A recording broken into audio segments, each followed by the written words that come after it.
మొదలైంది. లక్షల కోట్ల క్రితం మేము రామాయణం రాసుకున్నాం అనంటే అందులో యవనులు ఎక్కడి నుంచి వచ్చారు? యవనులు అనంటే గ్రీకులు అని అర్థం.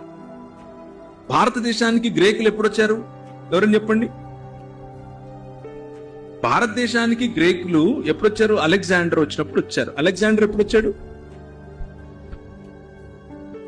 3వ శతాబ్దం 300 BC, క్రీస్తుకు పూర్వం 300లో వచ్చాడు. అంతకు ముందు పుస్తకాలు రాసుకుంటే వాళ్ళ గురించి ఎలా రాసుకుంటారు? రాసుకోలేరు. ఆయన వచ్చిన తర్వాతే రాయాలి వారి గురించి. అక్కడున్న వాళ్ళు ఎవనులే అని మీకెలా తెలుసు అంటే వాళ్ళే చెప్పారు. గోధుమ రంగు వర్ణం, సువర్ణమైనటువంటి శరీరం, పొడుగ్గా ఉంటారు, ఛాతి వెడల్పుగా ఉంటుంది, వారు ఫలానా దేశం నుంచి ఇక్కడికి వచ్చారు, సింధు ప్రాంతంలోనికి వచ్చారు అని వారే చాలా స్పష్టంగా చెప్తున్నారు. అలాగే మనకు సైంటిఫిక్ ఎవిడెన్సెస్ ఏ యుగాలతో మనం కొలుస్తాం? రాతి యుగం, లోహ యుగం. మీకు తెలుసుగా ఇదంతా కూడా. ఇవి this is a class? 6th class social. ఇది ఎక్కువ చదవక్కర్లేదు. 6వ తరగతి 7వ తరగతి సోషల్లో చెప్తారు ఇవి ఏ కాలం ఎప్పటిది అని. రాతి యుగంలో రథాలు ఉండవు. మెటల్ వచ్చిన తర్వాతే రథాలు అనేది పాసిబుల్ అవుతుంది. మరి రామాయణంలో రథాలు వచ్చాయి, చీరలు ఉన్నాయి. చీరలు ఎప్పుడు నేసారు? మన భారతదేశంలోనికి సిల్క్ ఎప్పుడు వచ్చింది? చైనా నుంచి వచ్చిందేగా సిల్క్. హియాన్ సాంగ్ కు ముందు ఇక్కడ సిల్క్ లేదుగా. అగస్త్యన్ కు ముందు ఇక్కడ సిల్క్, మెగస్తనీస్ కు ముందు ఇక్కడ సిల్క్ లేదుగా. ఎక్కడి నుంచి వచ్చింది? సిల్క్ రూట్ అనేది ఎక్కడి నుంచి ఎక్కడికి వెళ్తోంది? మన చైనా నుంచి భారతదేశం గుండా ఎక్కడికి?